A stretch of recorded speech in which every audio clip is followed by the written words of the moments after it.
Working Class History, Obituary and Scargill. A shining example of proletarian leadership, and wonderfully proved Mao Zedong's famous saying that women hold up half the sky. Anne Harper, formerly Scargill, was the daughter of a mining trade unionist before she was the wife of one.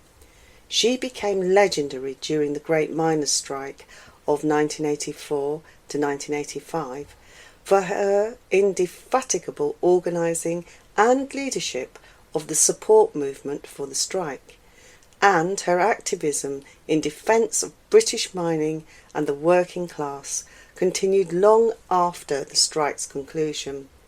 Lulcar Writers, Tuesday 1st of July 2025.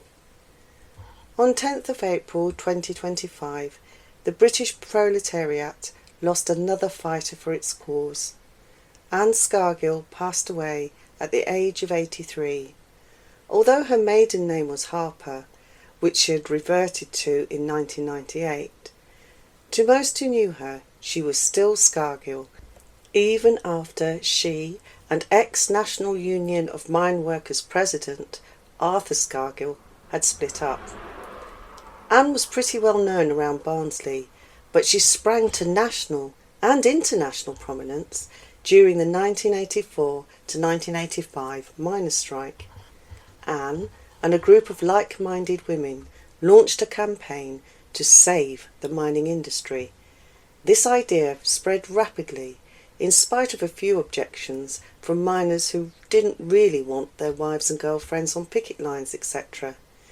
These objections became very muted after the NUM Executive Committee gave the women their wholehearted support.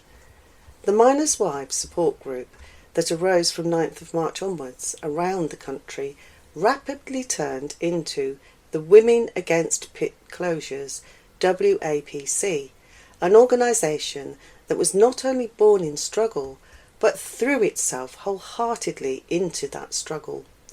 WAPC members collected food in high streets, ran communal kitchens in mining villages and towns to feed miners and their children.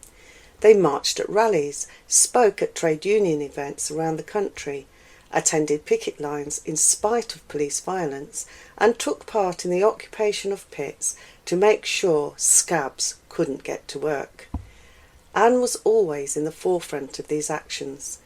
Many of these women spent time in police cells, not to mention hospitals, like their striking menfolk. And by 1985, when the strike ended, most miners would marvel at the strength, bravery and tenacity of these women. A march and rally was organised in Anne's native Barnsley on 12th of May 1984 by Barnsley WAPC, and 10,000 women from coalfields around the country joined them, making WAPC a national organisation and placing Anne firmly at its head.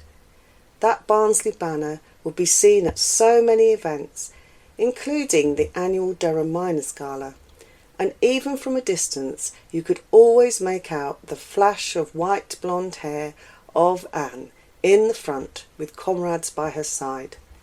Anne was a politically intelligent woman who had no trust in the Labour Party as a saviour of workers. She had a beautiful, warm smile and a friendly word for most, but those who earned her hatred, police, scabs, the judiciary, most Labour parliamentarians and their Tory mirror images, faced a scowl and a very sharp tongue. WAPC didn't wind up at the end of the strike. Its members would be seen for years afterwards, championing the rights of immigrants and refugees, conducting support work for Cuba and campaigning against nuclear weapons. When Michael Heseltine, the then Conservative President of the Board of Trade, announced plans to close up to 31 out of 50 remaining deep coal mines, with a loss of 31,000 jobs, Anne became a key figure in setting up Greenham Common-style camps at Threatened Pits. She led marches and was arrested for chaining herself to the railings of the Department of Trade and Industry. April 1993 saw Anne and other WAPC activists make national headlines by staging a 5-day sit-in down the Parkside coal mine near Newton-le-Willows in Merseyside, remaining 2,000 feet below ground for 4 nights. She also helped found the Socialist Labour Party, SLP, along with Arthur Scargill in 1996, standing unsuccessfully in local election.